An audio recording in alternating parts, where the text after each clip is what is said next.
मांगत तुलसीदास कर जोरे, बसहु राम सिय मानस मोरे। एक से एक सुंदर वृतांत तुलसीदास जी देते जा रहे हैं। पूर्व जन्म के ऐसे वृतांत, नव जन्म में गर्भ में प्रवेश हुई जीवात्मा के वृतांत, ऐसे वृतांत जिनका कोई न आदि दिखता है न अंत दिखता है। जीवात्मा चेत जाए, समझ जाए, जाग जाए, पूरा प्रयास तुलसीदास जी का, पूरा प्रयास। विनय पत्रिका में बार बार तुलसीदास जी हम सबसे भी यह विनय कर रहे हैं कि संभल जाओ, चेत जाओ, जाग जाओ, अब तो होश में आ जाओ। कितना समय गंवा डाला, अब भी नहीं होश में आते। इसी बेहोशी की कहानी को वे आगे कह रहे हैं। क्या कहते हैं? कहीं को सके महाभव तेरे, जन्म एक के कछुक गनेरे। कह रहे हैं तुलसीदास जी कि तेरे अनंत जन्मों की जो कथाएं हैं, पापों की कथाएं, दोषों की कथाएं, अपराधों की कथाएं, कहाँ तक कही जा सकती हैं, कहाँ तक कोई गिनाए। मैंने तो तेरे एक जन्म की कहानी ही गिनाई है, बस सिर्फ एक जन्म की, और यही ऐसी है कि देख संभाले नहीं संभल रही। एक जन्म की, और तेरे तो अनंत जन्मों की कथाएं यहाँ पर पड़ी हैं, फैली हुई हैं, जिनमें तेरे न जाने कितने पाप प्रकट हो रहे हैं। तो उनको कोई कैसे कहे जब एक जन्म की ही नहीं कही जा रही। कहीं को सके महाभव तेरे, जन्म एक के कछुक गनेरे। चार खान संतत अवगाही, अजहु न करूँ विचार मन माही। कहते हैं चार खानों में, चार बॉक्स में, 4 बॉक्सेस, 4 खानों में तो घूमता रहा है। 4 खान संतत अवगाही, लगातार तो उनमें आता जाता रहा है 4 खानों में। ये कौन से 4 खाने हैं भाई? जिन 4 बॉक्सेस की तुलसीदास जी बात कर रहे हैं, कौन से बॉक्स हैं वो बॉक्स है गर्भ। 4 प्रकार के गर्भ में, 4 प्रकार के खानों में, ये जो खाना है ये गर्भ है। कौन से 4 प्रकार के? कहते हैं तुलसीदास जी की जो जीवात्मा है ना, केवल यही नहीं कि मनुष्य बन गई, पशु बन गई, बस इसी में घूमती रही। वह 4 भिन्न भिन्न प्रकार की योनियों में जन्म लेती है। 4 खाने। पहला खाना पिंडज। पिंडज कहते हैं उन जीवधारियों को जो अपने ही समान संतान को जन्म देते हैं, जैसे कि गाय, भैंस, बकरी, भेड़, शेर, ऊंट, इंसान। ये सब क्या है? इनके बच्चे का जब जन्म होता है संतान का, तो बिल्कुल वैसी होती जैसे ये होते हैं, पिंडज, यानी उसी पिंड के समान। पिंड अपने आप को ही जन्म देता है, अपनी जैसी ही आकृति को, उसे पिंडज कहते हैं। तुलसीदास जी कहते हैं कि तू पिंडज में भी जन्म लेता रहा है, जितने पशु हैं इनमें। और फिर अंडज, जीवात्मा वहाँ भी गर्भ धारण करती है जो अंडे में होता है, उसे अंडज कहते हैं, अंडे से जन्मा। पक्षियों में ज़्यादातर सब अंडे देते हैं, पशुओं में भी देते हैं, जैसे कि कछुआ हो गया, मछली हो गई, ये सब भी अंडे देते हैं। तो दूसरा खाना तेरा हुआ अंडज। तीसरा हुआ स्वेदज। स्वेदज कहते हैं जो पसीने से जन्मते हैं। ऐसे अनेक सूक्ष्म सूक्ष्म से भी सूक्ष्म देहधारी होते हैं जिनका जन्म पसीने से होता है, जिसका स्थूल उदाहरण जूं है। बालों में जो जूं हो जाती है ना, कैसे जन्म होता है उसका? पसीने से जन्म होता है। तो वो ना वो अंडे के माध्यम से पैदा होती है, ना पिंडज के माध्यम से, वो पसीने से जन्म लेती है। और ये तो जूं है। आपने देखा होगा स्किन में, त्वचा पे कई बार खुजली होती है और हम शरीर पे खुजली करते हैं। पता है वह खुजली क्या होती है? कि शरीर के उस हिस्से में पसीने से पैदा हुए जो बहुत ही सूक्ष्म जीव होते हैं, इतने सूक्ष्म कि जिनको देखा ही नहीं जा सकता, या देखा जा सके तो बहुत बड़े और गहरे माइक्रोस्कोप से देखा जा सके। तो त्वचा के जो छिद्र होते हैं उनमें वो जो पसीने से जन्मे जीव होते हैं, वो जब काटते हैं तब खुजली होती है। तो इसे स्वेदज कहते हैं। फिर हुआ उद्भिज। उद्भिज कहते हैं जो बीज से जन्म लेता है।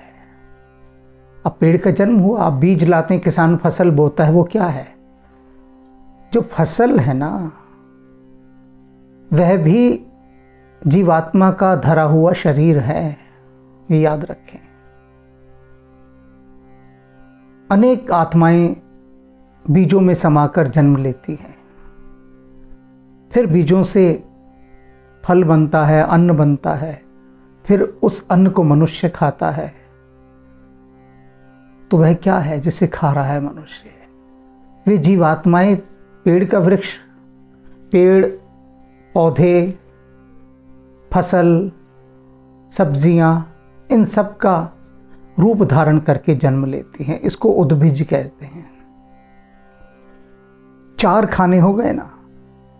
कह रहे हैं जीवधारी इन्हीं 4 खानों में भटकता रहता है उसकी आत्मा।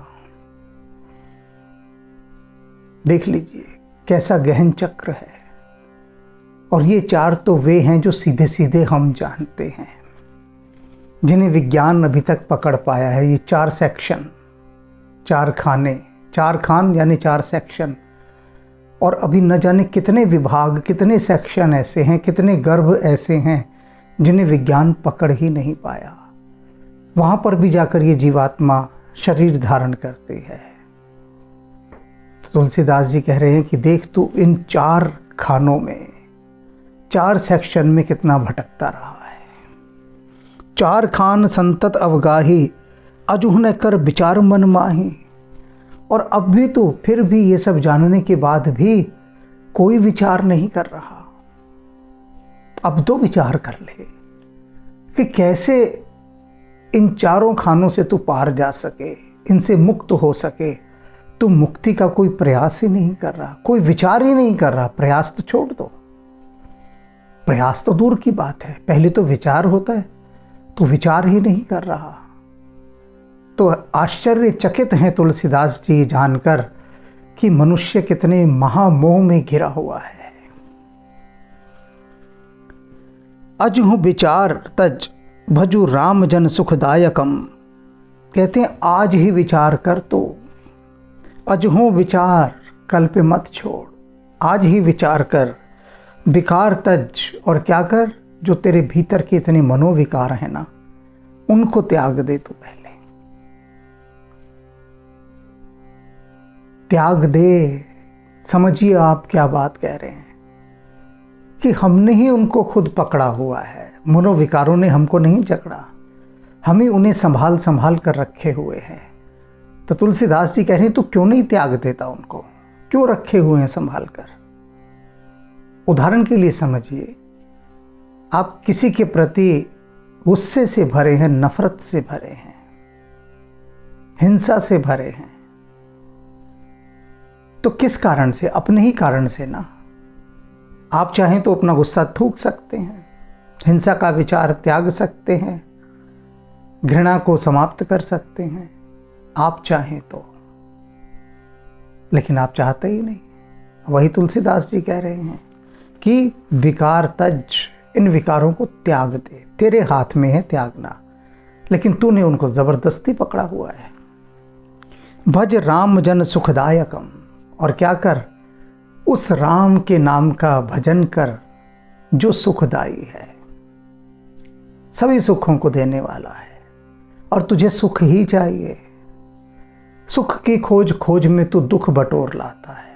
क्यों? क्योंकि जो सुख के सागर हैं राम, उनका नाम तो तू भजता ही नहीं, उनकी शरण में तो जाता ही नहीं, बस कहीं कहीं और घूमता रहता है, तो दुख का सृजन करता है अपने लिए। भव सिंधु दुस्तर जलरथम, राम क्या है? ये जो भव सागर है, दुस्तर, दुस्तर कहते हैं जिसे पार ही ना किया जा सके, इस दुस्तर भव सागर के राम क्या हैं? जलरथ हैं। जलरथ माने जल पर चलने वाला रथ। अब आप एक बार तो चकमे में आ गए होंगे, हैरान कि भैया जल के ऊपर कौन सा रथ चलता है? अरे पानी के जहाज की बात कर रहे हैं, शिप के। तो राम क्या है?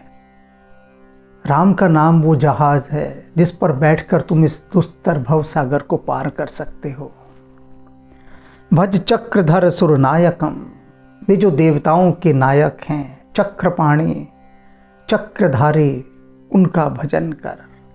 वे जिन्होंने सुदर्शन चक्र धारण किया हुआ है, तो उनका भजन कर, सिमरन कर, उनको याद कर। बिन हेतु करुणा करन, वो कैसे हैं? करुणा कर हैं। कैसे करुणा कर? बिन हेतु, बिना किसी कारण के, विदाउट एनी रीज़न। जैसे हम बिना किसी कारण के, विदाउट एनी रीज़न किसी से नफरत करने लग जाते हैं, किसी पर हिंसा करते हैं, क्रोध करते हैं, कोई वजह नहीं, कोई कारण नहीं, अक्सर होता है बिना किसी कारण के नफरत। तो ऐसे ही कहते हैं वो करुणा कर, वे चक्रधारी भगवान कैसे हैं? जो बिना किसी कारण के दया करते हैं, कृपा करते हैं।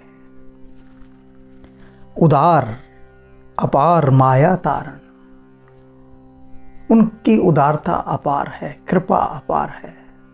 माया तारणम, वो माया से पार ले जाते हैं। माया ही तो डुबाती है और वे मायापति हैं, तो माया से पार लेकर जाने का सामर्थ्य उन्हीं के पास है। कैवल्यपति, कैसे हैं वे राम, कैसे हैं वे चक्रधारी? कैवल्यपति, मोक्षपति, मोक्ष देने वाले। जगपति, इस संसार के पालन करता भगवान जगन्नाथ हैं वे। रमापति, लक्ष्मीपति हैं वे। प्राणपति, तेरे प्राणों के पति हैं वे। वे होते हैं तभी तुझ में प्राण होते हैं, वे चले जाते हैं तो निष्प्राण हो जाता है, तो वे प्राणपति हैं। गति कारणम, और क्या है? वे मुक्तिदायक हैं, तारणहार हैं, करतार हैं। अपने हाथों से तुझे तारते हैं, वे ही करतार हैं, वे ही तारणहार हैं। तो तू क्या कर? अब बस एक ही काम कर कि मनोविकारों को त्याग दे और राम के नाम का भजन कर। बिना राम के नाम का भजन किए तुझे मुक्ति नहीं मिल सकती। और उसकी अनिवार्य शर्त क्या है? कि मनोविकारों से मुक्त हो जा, त्याग दे। कहते हैं लोग कि हम 50-50 साल से राम का नाम लिख रहे हैं, करोड़ों बार राम का नाम लिख दिया, करोड़ों बार जप दिया उसका नाम, लेकिन राम अभी भी नहीं मिले, मिलेंगे भी नहीं। तुम तो करोड़ों बार की कह रहे हो, मैं कहता हूं अरबों खरबों जन्मों तक नहीं मिलेंगे ऐसे,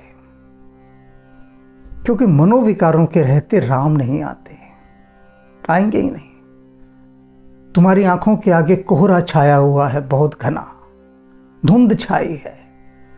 सूर्य चाहे कितना तेज निकला हो, नहीं देख सकते, क्योंकि पहले कोहरे को हटना होगा। फॉग जब तक नहीं हटेगी, कोहरा धुंध नहीं हटेगा जब तक, तब तक महासूर्य भी दिखाई नहीं देता, कोहरा ढक लेता है। कहते ना, हाथ को हाथ नहीं दिखाई देता, ऐसा घना कोहरा होता है कि आप दूसरा हाथ नहीं देख सकते अपना। ऐसा कोहरा, तो उसमें कैसे सूर्य दिखेगा?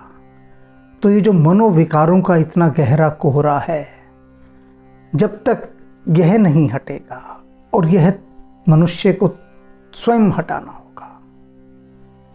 जैसे जबरदस्ती आप किसी पर गुस्सा करते हैं, नफरत करते हैं, ऐसे जबरदस्ती दूसरों पर प्रेम करना होगा, करुणा करनी होगी, दया करनी होगी। तब जाकर कुछ भीतर से प्रेम के झरने फूटेंगे, उससे पहले नहीं। और जब तक हृदय में प्रेम नहीं बहेगा ना, तब तक राम से कोई नाता नहीं रहेगा।